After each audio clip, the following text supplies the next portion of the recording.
Hello, everybody. Happy Tuesday. It's so good to see you all. Hi, Rose. Hey, Charlene. How you going? I'm amazing, and I'm so glad that it's Tuesday. It's my favourite day of the week. We get to have a conversation. I'm even more excited that next week you and I will be spending quality time together in Hobart.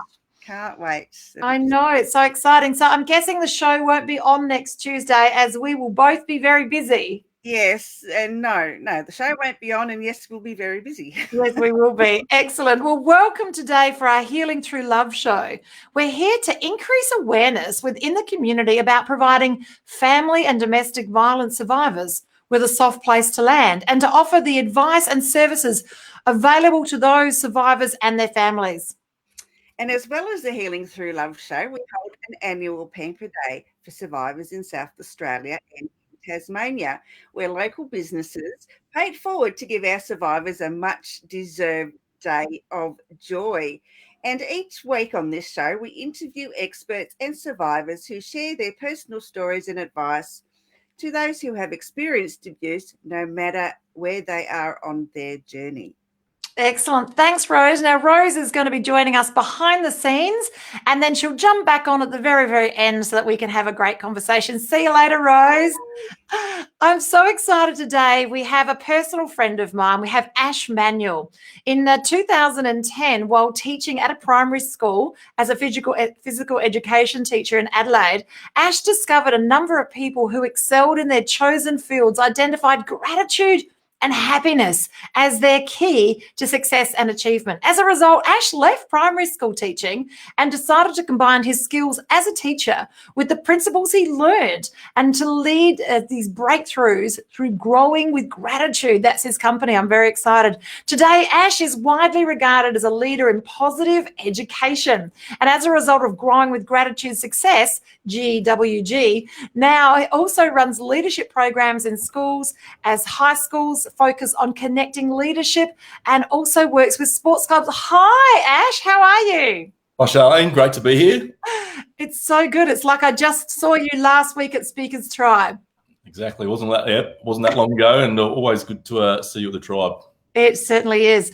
Ash, it's so great to have you here today. You cover a subject which is very dear to my heart, and that is about gratitude and how we can use gratitude to shift the way we feel about things physically, mentally, and those around us as well. And you're working with children predominantly. And as we know, they sometimes cover up and mask the challenges that they're having at home. So you can't really see, but what we can tell is they're disengaged. And your work you do re-engages them. So I'd love you to tell us a little bit more about the work that you do with Growing with Gratitude. Yeah, no, absolutely. Thanks, Charlene. So Growing with Gratitude came about through own experience. So as an adult, I learned some really important skills, and one of them was gratitude, and not just knowing what it is, but actually practicing it. So I think it's fair to say that particularly as adults and even as young people, we know what gratitude is, but the power is actually doing it. That's where the thing is. So I came across positive psychology as a thing and actually practiced gratitude. Probably started about 2010. And it got to about 2014 in our school at a Manuel primary school in Adelaide. We were looking for a program to implement, but we weren't really sure how to do it. So it was just one of those things where I thought, well, what if I combine what I know as a teacher with my own experience and see if I can come up with something that was really easy for teachers to teach in the classroom, but most importantly, have a positive impact on young people to teach them skills based on being grateful from a young age. So that's how the idea came out. So what Growing with Gratitude actually is, yes, it's based on gratitude, but also kindness, empathy, positive reflection, and service. So doing things for other people and actually supplying activities that teachers can teach the kids, but not only that, but also ideas that parents can do at home with their families as well, and also in sports clubs, and also a little bit out in the workplace as well. I love it. I love it. So predominantly you find yourself busy inside the schools. That's where you spend the most of your day? Yeah, most of the Growing with Gratitude is in schools. So there's a few different ways that can present in schools. So there is an online program that teachers teach themselves, but also work with groups of students, whether if it's a year level or in a workshop situation or actually in the classroom, and actually working through them how they can practice gratitude. But that's one key part of it. But for me, the most important thing is why. So what's the point in practicing gratitude? So this is what I learned as an adult, and I wish I learned it when I was young, because gratitude is a power to help us move forward from challenging situations. I mean, we all go through different things. Some of us more, I guess, serious than others, but it's still meaningful for us. So what I found is that gratitude can help me move forward from challenging situations. So if I'm having a bit of a bad day, because I've been practicing for so long now, I'll use my self-talk to see things from a more positive point of view, coming from a place of being grateful. So in other words, reframing or using your emotional regulation skills. So what we'll do in a classroom is actually practice a gratitude activity and talk about why we did it. And it's not to say you can't be sad or frustrated or mad, but if we do feel that way, okay, what can we do to help improve our mood? And coming from a place of being grateful is certainly one way we can do that. I love that. It just makes all the difference in the world, because research shows us that gratitude has a frequency, and it is the highest frequency, just under joy and love. So that if we can embrace these ways of on a daily basis of embedding this gratitude on a cellular level, we're raising our frequency and the frequency of those around us. It's just beautiful words. It's music to my ears, Ash, music to my ears. Now, could you share with us a little bit about the pillars that you work with gratitude and how you implement those in the schools? Yeah. So the pillars that we work from is the 5 habits of happiness. 5, there we go. So the 5 habits of happiness is gratitude, kindness, empathy, positive reflection, and service. So it's important to practice those skills and to show young people in particular how they can practice it. So, for example, we'll do traditional 30 to 45-minute length lessons, but also they can be short activities as well, where it's like habit building. So the philosophy that I like to use is teaching those skills, I guess, what they are. So what gratitude actually is, what kindness is, what empathy is in the longer form of a lesson. And then once we got that concept and we understand it, then we want to keep up that practice. We just don't want to leave it there. It's like learning a skill in a sport. The more we practice, the better we get. And the more consistently over time we practice, the better we get. It's exactly the same with this. So setting those 5 key pillars up and showing them how they can practice and also how they can use it to benefit in their life as well. Like, for example, yes, gratitude is the key thing, but service, for example. So what I found, and there's a lot of research around this as well, is if you're having a bit of a bad time, volunteering, like serving others, is a really good way to do it. Now, I actually read a book called it's by the Dalai Lama and Desmond Tutu.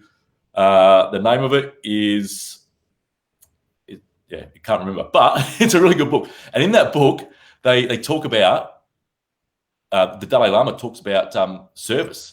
So if you're going through a bit of a rough time, that service can actually take the mind off yourself because you're concentrating on something greater than yourself. And for me, that actually worked really well. Going through a bit of a rough time in 2015, I started to volunteer at something in Adelaide called Fred's Van, and it's serving people a bit less fortunate. And yeah, it was a really positive thing, taking that focus off myself to help others. And that's a really important skill. It is a skill to teach young people as well, and equipping them with different ideas, how they can also move, as I keep saying, move forward from challenges. And there's so many different ways we can do it, but it's just giving them options. So one other thing I'll add is what might work for me might not work for somebody else. So the idea is to show them different skills that they could try, so they can, young people and adults as well, can find something that works for them. I absolutely love it. And as a survivor myself, finding ways to be grateful about life in general when you're going through those challenges, it's bigger than Ben-Hur, because what's not working is literally slapping you in the face. So it's a challenge to see the things to be grateful for. Yes, and though, if I didn't have a gratitude practice, I would not have been able to get there at all. So could you give us some ideas, Ash, about how we embed those gratitude practices into our daily behaviours? Yeah, absolutely.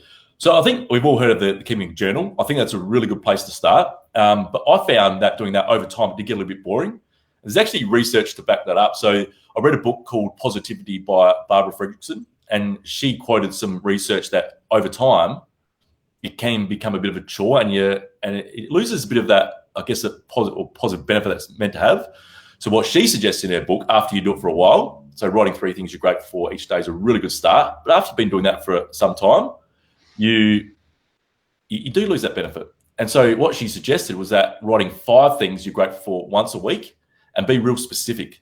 So, for example, you might be, an easy example, you might be grateful for nature. Well, instead of saying grateful for nature, you might say, I'm grateful for going on those long walks in nature where I'll get to observe all the wonderful surroundings. So be more specific. And she said 5 once a week. And so I started to do that, and that had a really positive impact too. And then I discovered lots of other ways you can practice to be grateful. So another way is, I actually listened to this TED talk by a gentleman named David Stendal Rast, and he's a monk, and he was off the grid for about 3 months on a pilgrimage. So he had no electricity, no running water that they had access to. And he spoke about his TED talk coming back home. And he walked through the door and explains how he switched on the light switch, and he just said to himself, oh, electricity.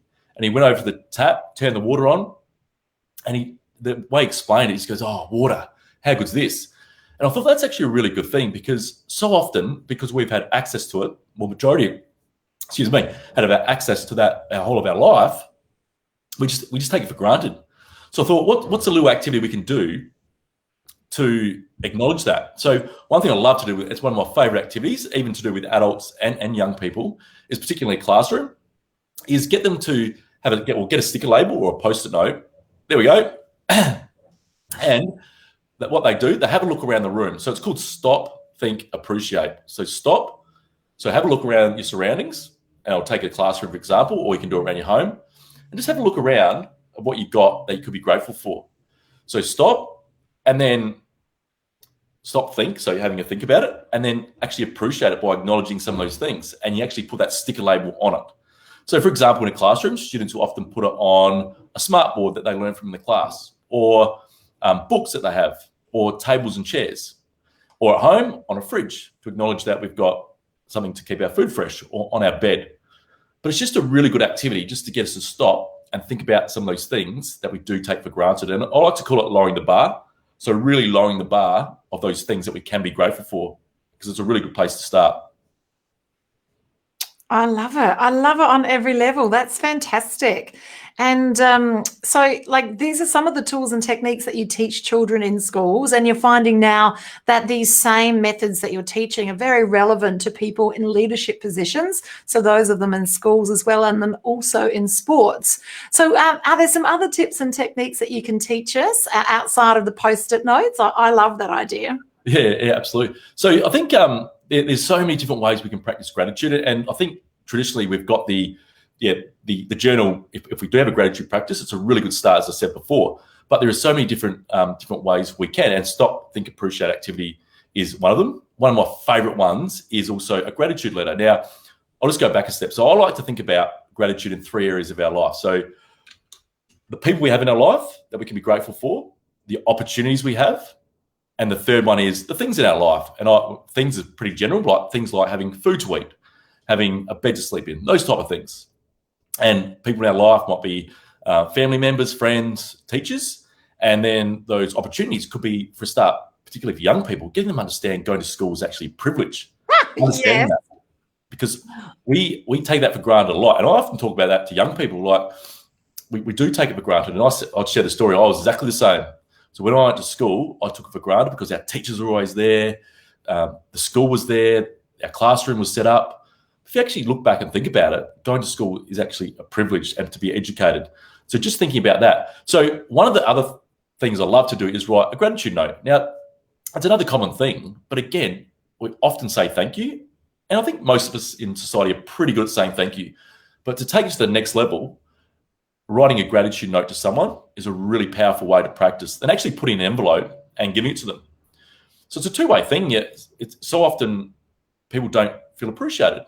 And it's just a way of appreciating someone so they feel good, but also it's good for you to reflect on the people in your life that do help you. Now, I know that some people probably haven't been of benefit in our life, but there are going to be those people who have. So it's a really good chance to think about what they've done for us and acknowledge them for that through a letter. So that's definitely, I reckon, one of the most powerful ways. And you don't have to do it once. You can multiple people that you can write it to. So I always encourage the students that I do this activity with is to think about someone, maybe start with mum or dad or their teacher, but then it's a practice. So that's one way of practicing. So that's the first practice, but it doesn't mean we can stop there. We can continue to write letters to other people. Oh, I love it. I love it. So let's just, in summary, because you've just given us so many great ideas. So we've got journaling, which is a way to get connected with our gratitude. And if you get bored of just writing down 3 things, go for one thing you're grateful for and go deep with 5 things that you're grateful about that one thing. So we call that going deep with gratitude. We've got writing a letter of gratitude to those around you.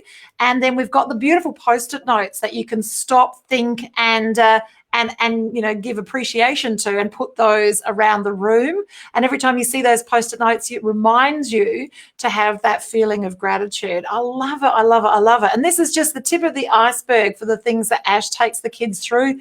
Real life experiences, real tools and techniques that they can embed on their daily basis to help lift their level of gratitude. Now, you've also got kindness and a few other things in the pillars that you talk about.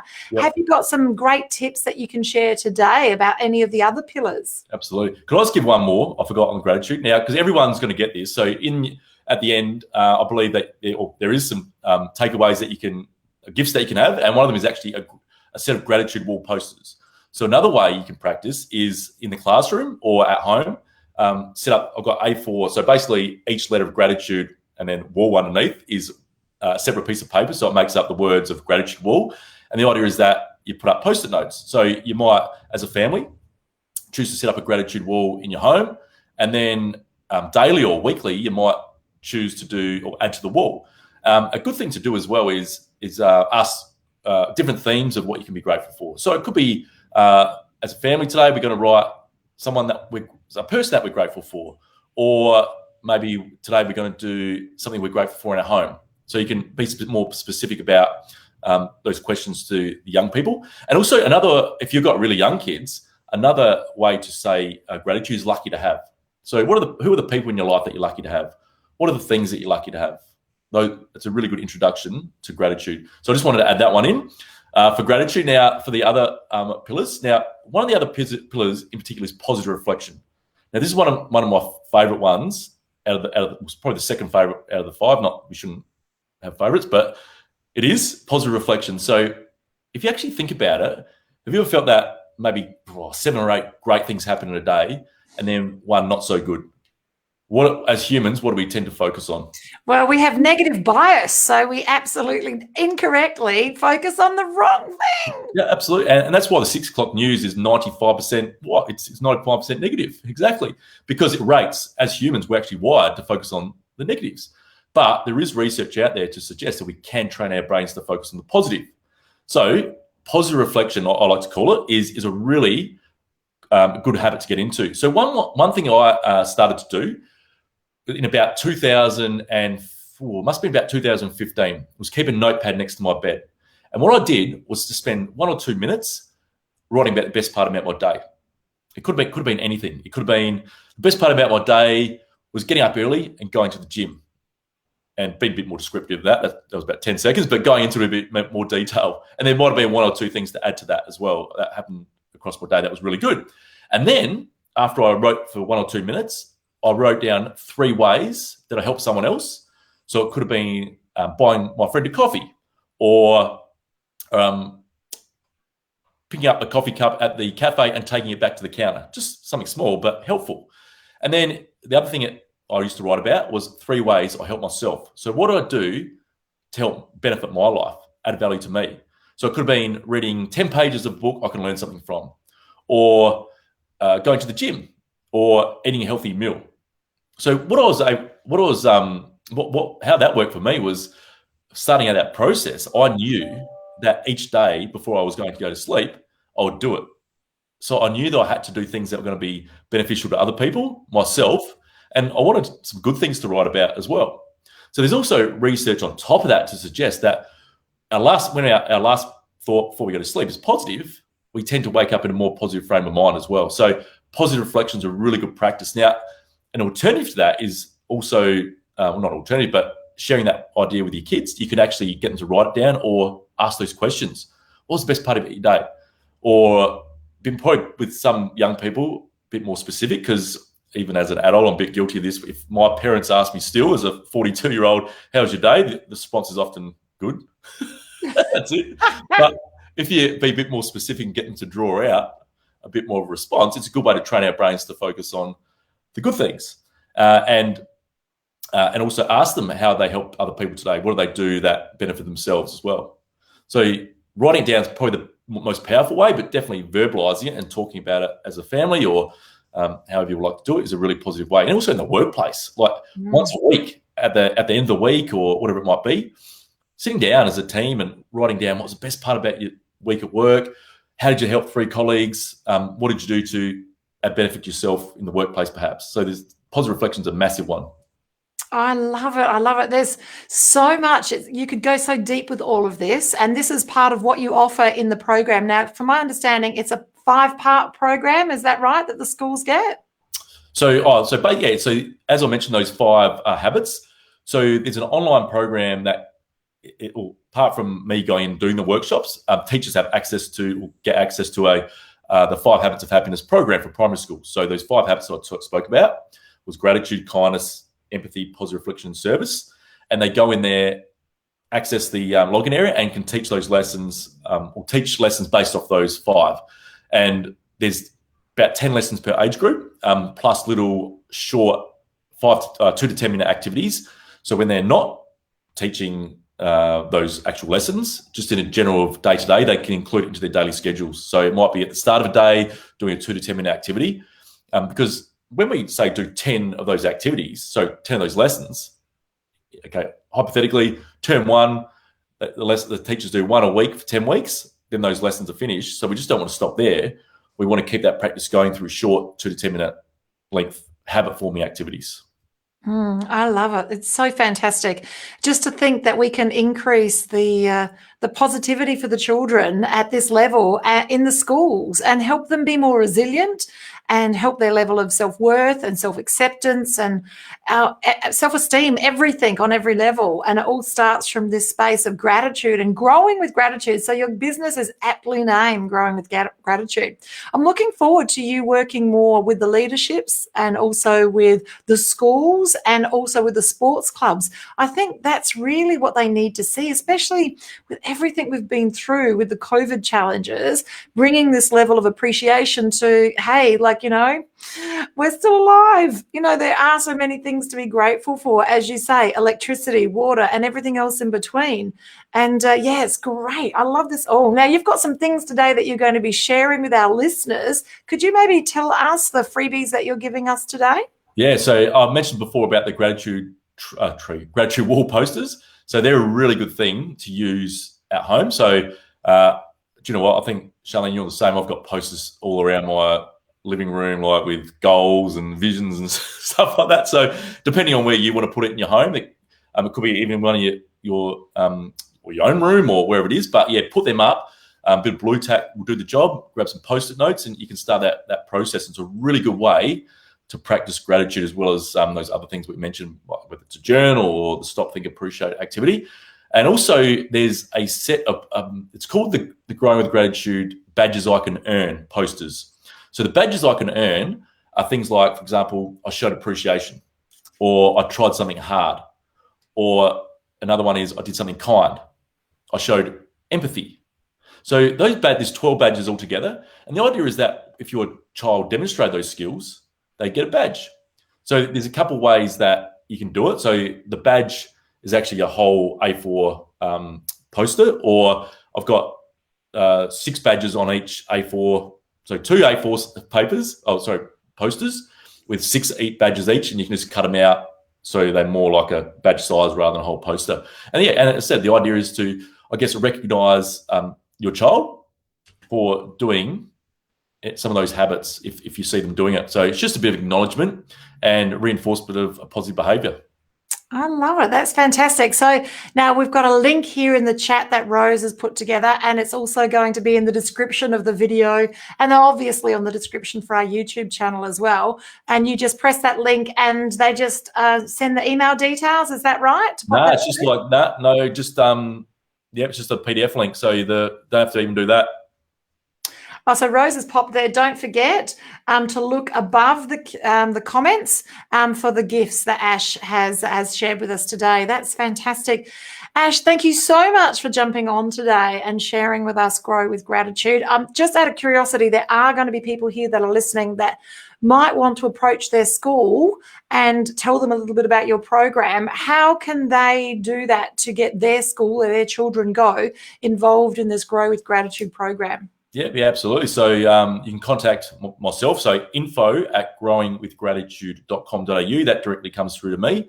Also, we've got the socials on Instagram at Growing with Gratitude, Facebook at Growing with Gratitude, and often I post.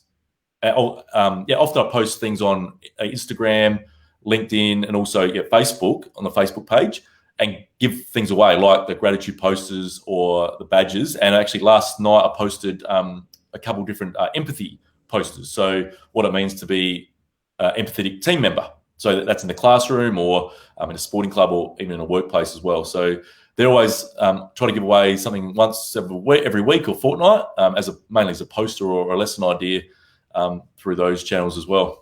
Excellent. And Rose has popped that up on the screen just below us here so that you can copy that down. And I'm very, very excited for the work that you do. And I know that you're making such a huge difference in the area that you work in. And I also understand that just coming up shortly, you've got some workshops coming up. Now, are they for men only, Ash? Is that what they're for? So there's a couple. I run a boys program in the school holidays in Adelaide. So that is called The Lads for 8 to 11-year-old boys, and we do it at a boxing gym.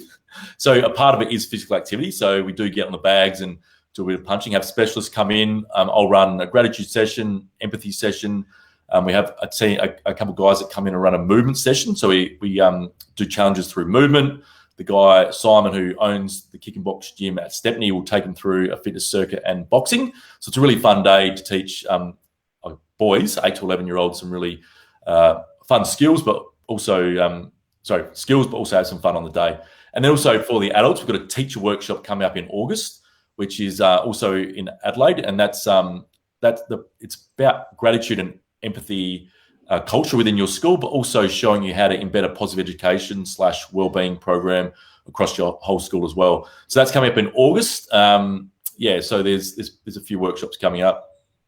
Excellent. I love it. I love it on every level. Thank you so much for spending quality time with us today, Ash. And I look forward to seeing you again very soon at Speakers Thrive in Adelaide. And it's been a privilege and a pleasure to spend quality time with you. Thank you. Thanks, Charlene. Thanks, Rose. And I hope everyone got a bit of value out of that. Thank you.